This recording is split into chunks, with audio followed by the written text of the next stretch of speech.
पीर वारिस शाह हमेशा ठोस चीज़ों का इस्तारा इस्तेमाल करते हैं। सोटा यानी एक वड्डा डंडा, वो लकड़ी का नहीं है, वो बांस का नहीं है, वो सबर का है कि नफ्स मूजी जिहड़ा है, ये नफ्स का सप जिहड़ा है, ये सबर के डंडे नाल मरदा है, होर किसी शै नाल नहीं मरदा। बिस्मिल्लाहिर्रहमानिर्रहीम। पंजाबी रंग नूं सुनन वाले मेरे मुअज़्ज़ज़ सामीन और नाज़रीन, तुहानूं अजमल सिकंदरी दा सलाम है। शरह हीर वारिस शाह विच अज साडा तीजा प्रोग्राम है ते अज असी शुरू करते हैं मुनाकबत इमामैन अलैहिस्सलाम। हज़रत हसन हुसैन दी ज़ात आली, अली शेर खुदा दे शेर दोवें, लखते जिगर रसूल बतूल जाए, आशिक रब दे मरद दलेर दोवें, लखते जिगर जिगर दे टुकड़े बतूल जाए, हज़रत सैयदा फातिमा ज़हरा सलामुल्लाह अलैहा दे बचड़े। दोतरवान हबीब खुदा देनी, उच्ची जद दे वड वडेर दोवें, दोतरवान नवासे उच्ची जद दे आला खानदान दे, आला कबीले दे। रब पाक आयत कुदसी भेज दिती, होए शिरक तो परे परेर दोवें। ये उस आयत वाल इशारा है जिदे विच रब करीम फरमांदा है कि इन्नमा युरीदुल्लाहु लियुज़हिबा अनकुम मुर्रिसा अहलल बैते व युत्ताहिरकुम तत्हीरा, कि अल्लाह पाक फरमांदा है कि मैं अपने मुहम्मद सल्लल्लाहु अलैहि वसल्लम दी आल औलाद नूं इंज पाक कीता है जिवें पाक करन दा हक हुंदा है, होए शिरक तो परे परेर दोएं, कि शिरक तो वो इतने दूर हो गए कि शिरक का ख्याल भी उन्हां दे करीब नहीं आ सकता। जिन्हां कदी सवाल ना रद्द किया, विके राह मौला कई वेर दोवें, कि उन्हां कदी किसी सवाली का सवाल रद्द नहीं किया ते रब दी राह विच वो कई वारी विके ने, कई वारी वो रब दी राह विच कुर्बान होए ने। मंजिल इश्क दी जिन्ना सबूत कीती, मुड़े जरा ना ही कदम फेर दोवें, कि इश्क का दावा करने वाले दुनिया ते बहुत लोग ने, पर जिन्ना इश्क नूं साबित किया वो जनाबे हसनैन करीमैन, कि जिन्ना अपना घर, अपनी औलाद, अपना माल, अपनी जान सब कुछ रब दी राह विच कुर्बान कर दिता ते एक कदम भी पिछे ना हटे, सिर दे दिता, पर अपने मौकफ तो, अपने रब दी वहदानीयत दे प्रचार तो एक कदम भी वो पिछे नहीं मुड़े।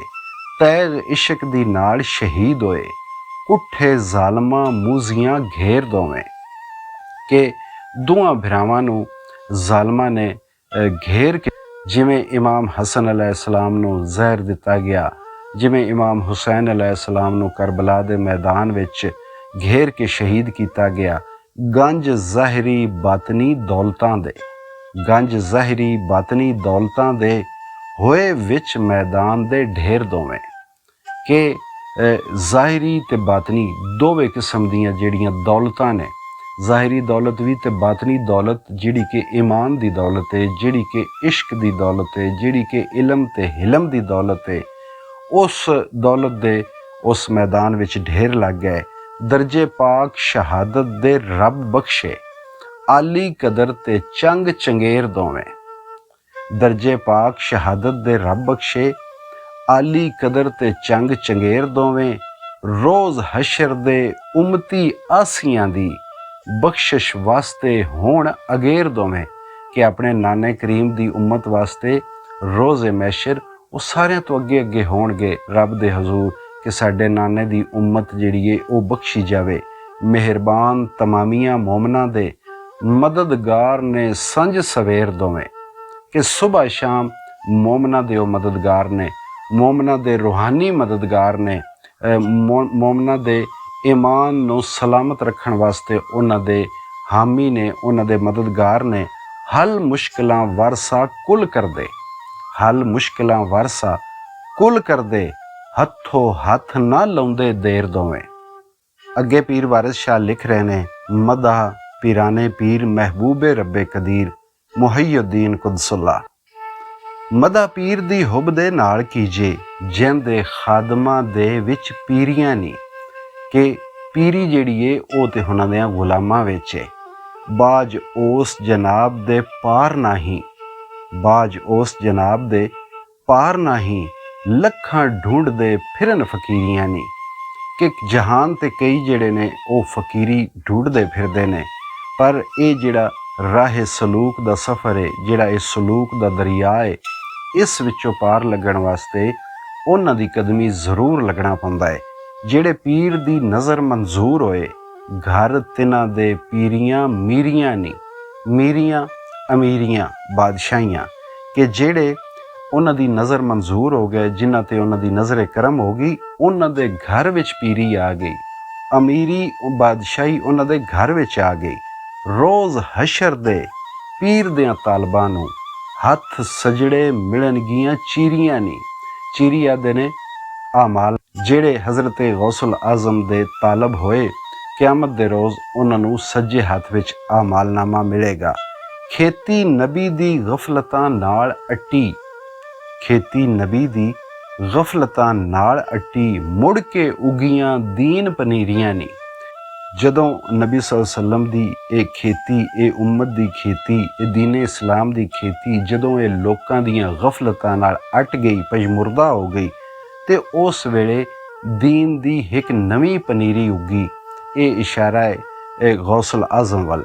ਬੰਨੇ ਲਾਉਂਦੇ ਡੁੱਬਿਆਂ ਬੇੜਿਆਂ ਨੂੰ ਕਰਾਮਾਤ ਦੇ ਨਾਲ ਜ਼ੰਜੀਰੀਆਂ ਨਹੀਂ। ਬੰਨੇ ਲਾਉਂਦੇ ਡੁੱਬਿਆਂ ਬੇੜਿਆਂ ਨੂੰ ਕਰਾਮਾਤ ਦੇ ਨਾਲ ਜ਼ੰਜੀਰੀਆਂ ਨਹੀਂ, ਕਿ ਉਹ ਡੁੱਬੇ ਹੋਇਆਂ ਬੇੜਿਆਂ ਨੂੰ ਆਪਣੀ ਕਰਾਮਤ ਦੇ ਜ਼ੰਜੀਰ ਪਾ ਕੇ ਬੰਨੇ ਲਾ ਦਿੰਦੇ ਨੇ। ਇਸ ਮਿਸਰੇ 'ਤੇ ਥੋੜ੍ਹੀ ਜਿਹੀ ਜ਼ਿਮਨੀ ਗੱਲ ਮੈਂ ਕਰਨਾ ਚਾਹਾਂਗਾ ਕਿ ਜਿਹੜੀ ਇਹ ਬੇੜੀ ਦੀ ਗੱਲ ਹੁੰਦੀ ਹੈ ਨਾ, ਕਿ ਇਹ ਅਕਸਰ ਲੋਕ ਇਸ ਨੂੰ ਸਮਝਦੇ ਨੇ ਕਿ ਲੱਕੜੀ ਦੀ ਬੇੜੀ, ਇੱਕ ਠੋਸ ਹਾਲਤ ਵਿੱਚ ਜਿਹੜੀ ਬੇੜੀ ਹੁੰਦੀ ਹੈ, ਕਸ਼ਤੀ ਹੁੰਦੀ ਹੈ, ਇਹ ਉਸ ਦੀ ਗੱਲ ਹੈ, ਇਹ ਉਸ ਦੀ ਕਤਨ ਗੱਲ ਨਹੀਂ, ਇਹ ਰੂਹਾਨੀ ਬੇੜੀ ਦੀ ਗੱਲ ਹੈ। ਇਹ ਇਸ਼ਾਰਤਨ ਲਫ਼ਜ਼ ਬੇੜੀ ਹੈ, ਇਸਤਾਰਾ ਇਸਤੇਮਾਲ ਹੋਇਆ ਹੈ।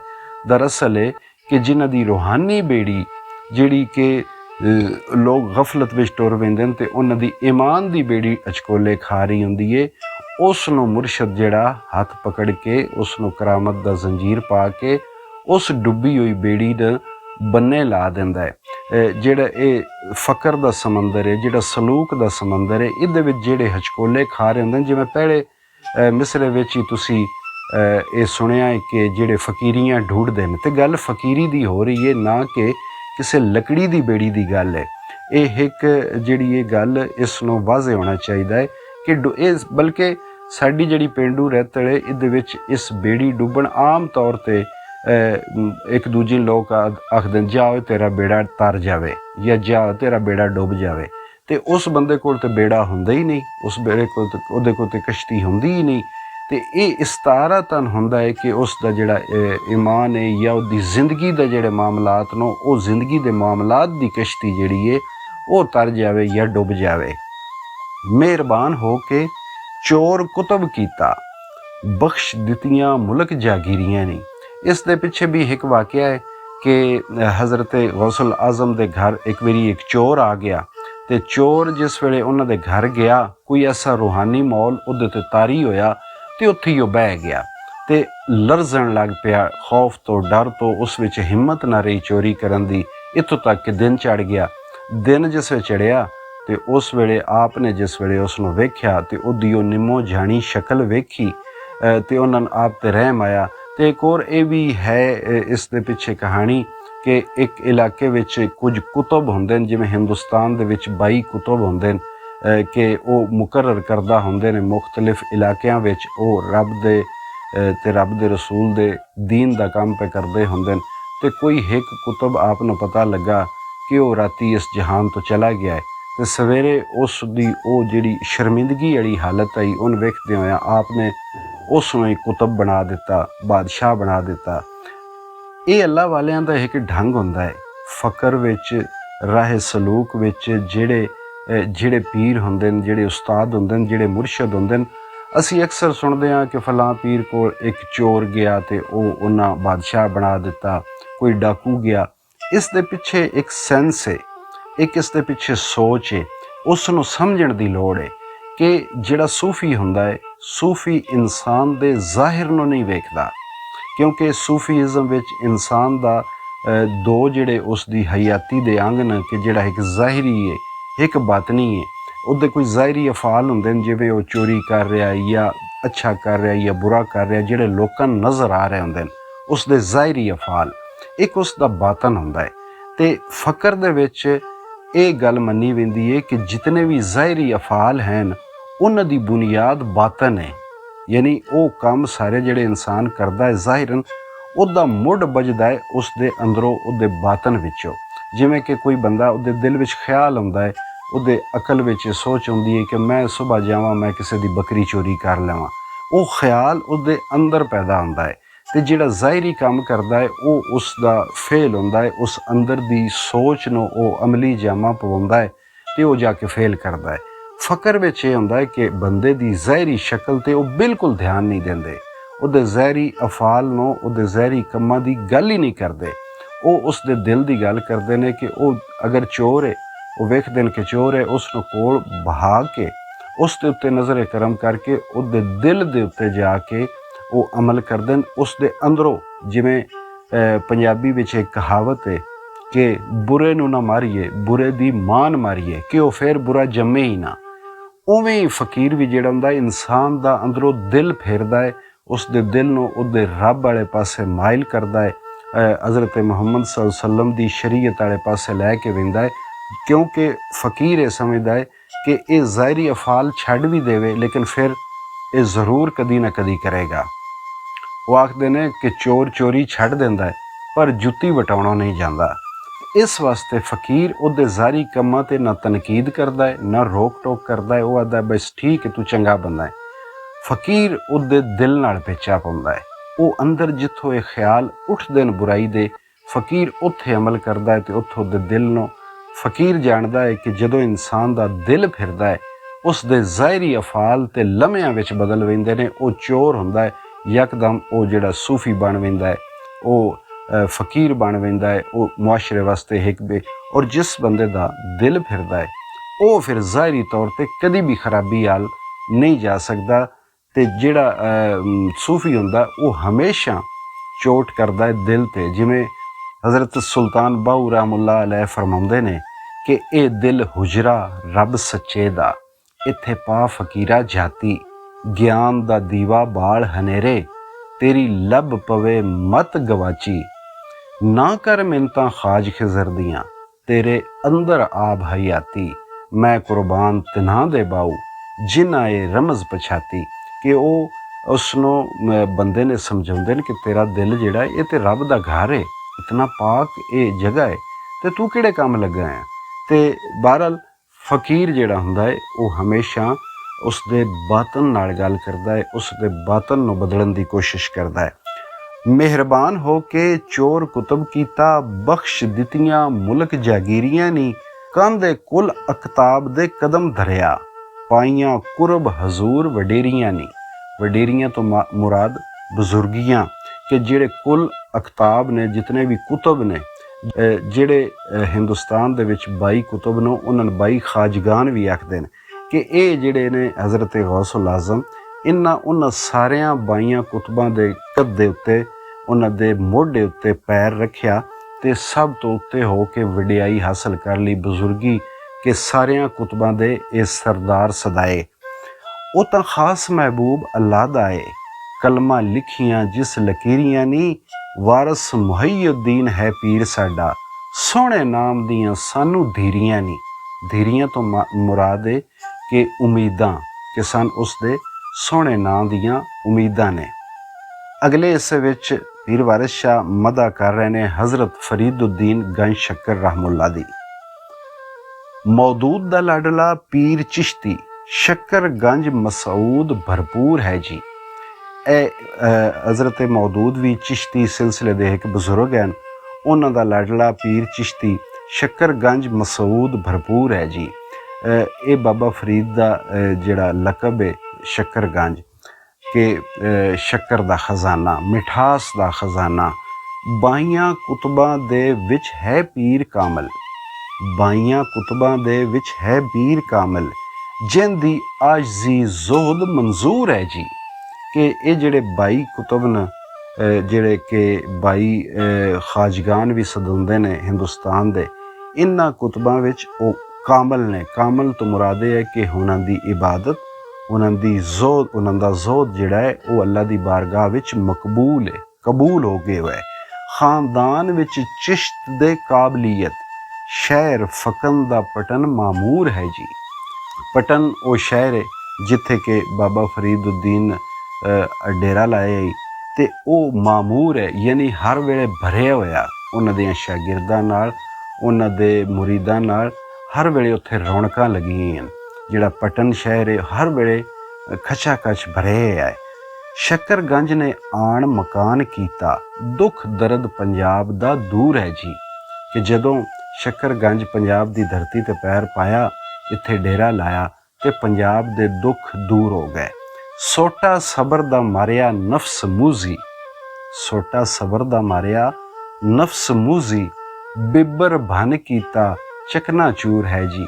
ਇੱਥੋਂ ਹੁਣ ਮੁੱਢ ਪਿਆ ਵੱਜਦਾ ਹੈ ਸਾਡੀ ਮਾਂ ਬੋਲੀ ਦਾ, ਸਾਡੀ ਕਦੀਮ ਜ਼ਬਾਨ ਦਾ, ਸਾਡੀ ਪੇਂਡੂ ਰਹਿਤਰ ਦੀ ਅਸਲ ਪੰਜਾਬੀ ਜਿਹੜੀ ਜ਼ੁਬਾਨ ਹੈ ਉਹਦਾ ਮੁੱਢ ਪਿਆ ਵੱਜਦਾ ਹੈ। ਔਰ ਇੱਥੋਂ ਇਸਤਾਰੇ ਦਾ ਜਿਹੜਾ ਇਸਤੇਮਾਲ ਹੈ ਵਾਰਿਸ ਸ਼ਾਹ ਸ਼ੁਰੂ ਪੈ ਕਰਦੇ ਨੇ ਕਿ ਨਫਸ ਮੂਜ਼ੀ ਨੂੰ ਇੱਕ ਨਾਗ ਦਾ, ਇੱਕ ਸੱਪ ਦਾ ਦਰਜਾ ਦਿੱਤਾ ਗਿਆ। ਅਤੇ ਜੱਟ ਜਿਸ ਵੇਲੇ, ਕਿਉਂਕਿ ਜਟਾੜੀ ਦਾ ਕਿੱਸਾ ਹੈ ਅਤੇ ਵਾਰਿਸ ਸ਼ਾਹ ਹਕੀਕੀ ਜਿਹੜੀਆਂ ਸ਼ੈਵਾਂ ਹਨ ਉਹਨਾਂ ਦੇ ਇਸਤਾਰੇ ਇਸਤੇਮਾਲ ਕਰਕੇ ਗੱਲ ਕਰਦੇ ਨੇ, ਸਿੱਧੀ ਸਿੱਧੀ ਗੱਲ ਕਰਦੇ ਨੇ, ਹਵਾਈ ਗੱਲ ਨਹੀਂ ਕਰਦੇ। ਅਤੇ ਜਦੋਂ ਸੱਪ ਦੀ ਗੱਲ ਹੁੰਦੀ ਹੈ ਅਤੇ ਸੋਟੇ ਦੀ ਗੱਲ ਹੁੰਦੀ ਹੈ ਕਿ ਸੱਪ ਨੂੰ ਸੋਟੇ ਨਾਲ ਹੀ ਬੰਦੇ ਮਾਰਦੇ ਹਨ।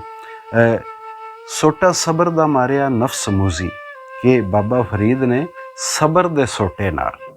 ਇਹ ਵੇਖੋ ਨਾ ਇਸਤਾਰਾ ਹੈ। ਹੁਣ ਇੱਥੇ ਜਿਵੇਂ ਉਹ ਬੇੜੀ ਦੀ ਗੱਲ ਹੋਈ ਹੈ ਕਿ ਉਹ ਰੂਹਾਨੀ ਬੇੜੀ ਦੀ ਗੱਲ ਆਈ ਅਤੇ ਲੋਕਾਂ ਉਸ ਨੂੰ ਲੱਕੜੀ ਦੀ ਬੇੜੀ ਬਣਾ ਲਿਆ। ਇੰਝ ਹੀ ਹੁਣ ਸੋਟਾ ਅਤੇ ਲੱਕੜੀ ਦਾ ਹੁੰਦਾ ਹੈ, ਸਬਰ ਦਾ ਕਿਹੜਾ ਸੋਟਾ ਹੁੰਦਾ ਹੈ। ਅਤੇ ਇਸ ਤੋਂ ਪੀਰ ਵਾਰਿਸ ਸ਼ਾਹ ਹਮੇਸ਼ਾ ਠੋਸ ਚੀਜ਼ਾਂ ਦਾ ਇਸਤਾਰਾ ਇਸਤੇਮਾਲ ਕਰਦੇ ਨੇ।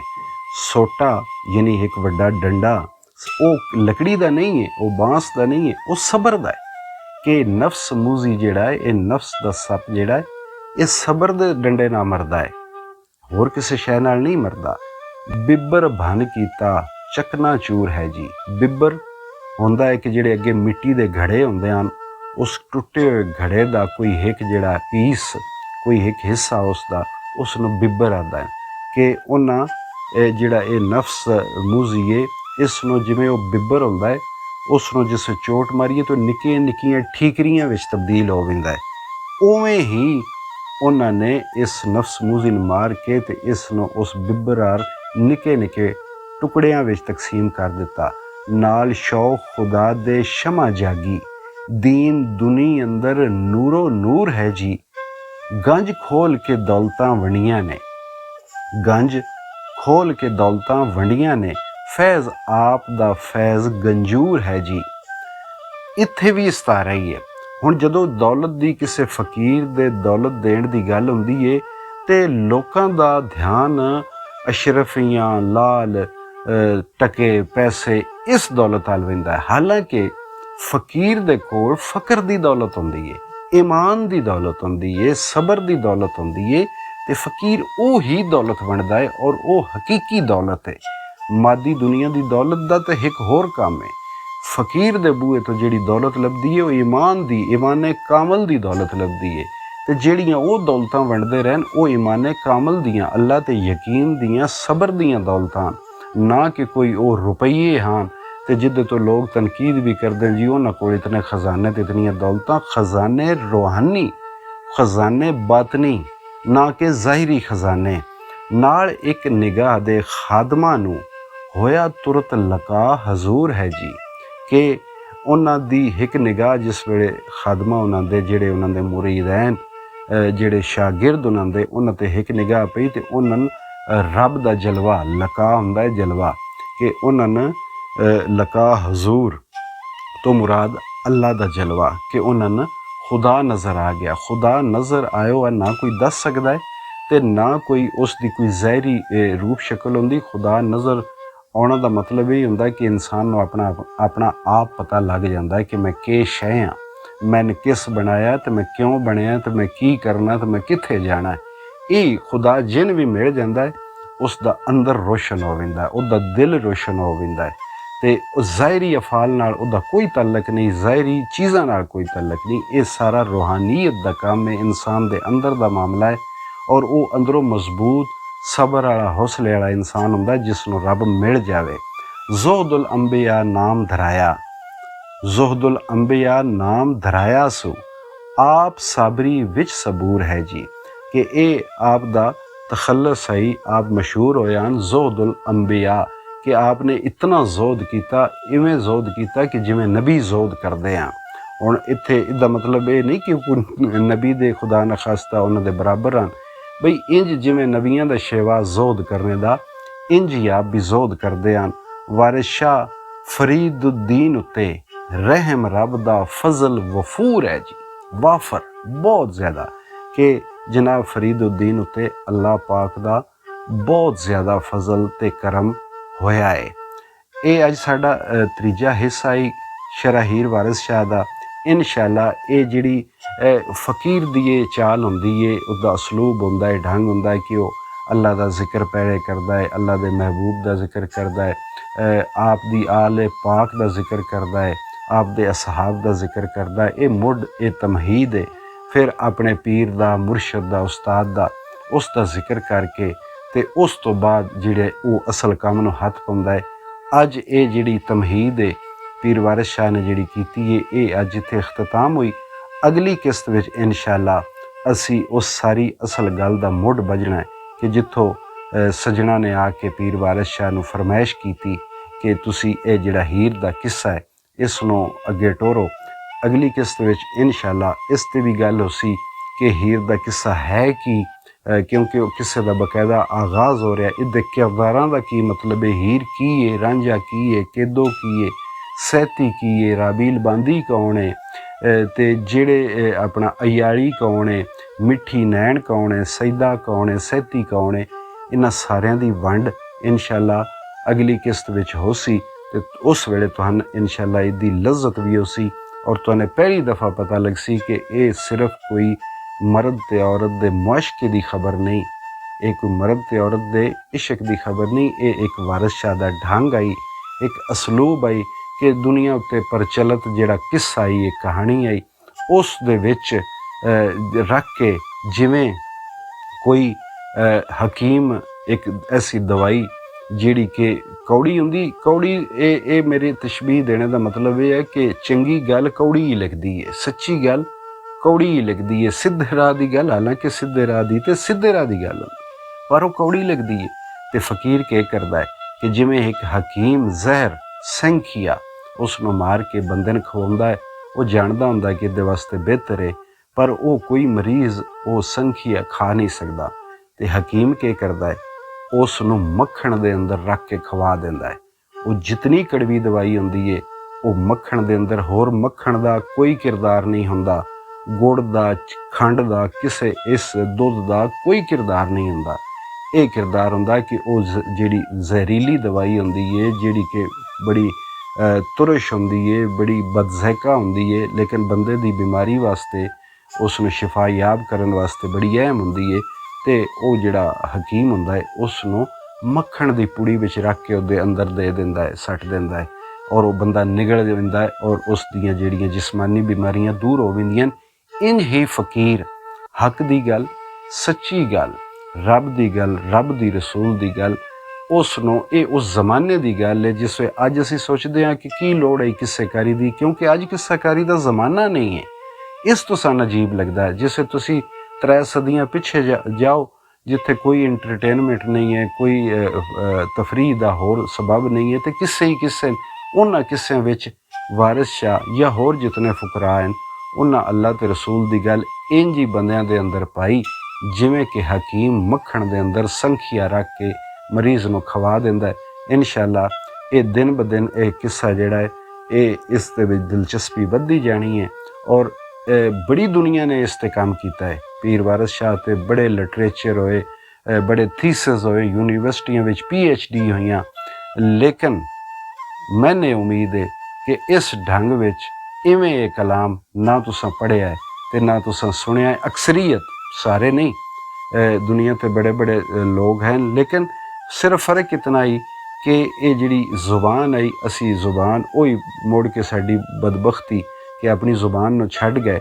ਇਹ ਪੜ੍ਹਨਾ ਦੀ ਮੁਸ਼ਕਿਲਾਤ ਦੀ ਵਜ੍ਹਾ ਤੋਂ ਲੋਕ ਇਸ ਤੋਂ ਦੂਰ ਹੋਏ ਔਰ ਮੇਰਾ ਇਹ ਜ਼ਿੰਮਾ ਲੱਗਾ ਹੈ ਕਿ ਮੈਂ ਲੋਕਾਂ ਨੂੰ ਇਹ ਲਫਾਜ਼ੀ ਇਹ ਅੱਖਰ ਇਹ ਸ਼ਬਦ ਪੀਜ ਬਾਰਿਸ਼ ਸ਼ਾਦ ਵਰਤੇ ਜਿਹੜੇ ਠੇਠ ਪੰਜਾਬੀ ਦੇ ਇਹ ਤੁਹਾਡੇ ਤੱਕ ਅਪਣਾਉਣੇ। ਮੇਰੇ ਵਾਸਤੇ ਵੀ ਦੁਆ ਕਰੋ ਤੇ ਮੈਂ ਤੁਹਾਡੇ ਵਾਸਤੇ ਦੁਆ ਕਰਦਾ। ਖੁਦਾ ਸਭ ਨੂੰ ਖੁਸ਼ ਰੱਖੇ। ਇਜਾਜ਼ਤ ਦਿਓ। ਰੱਬ ਰਾਖਾ।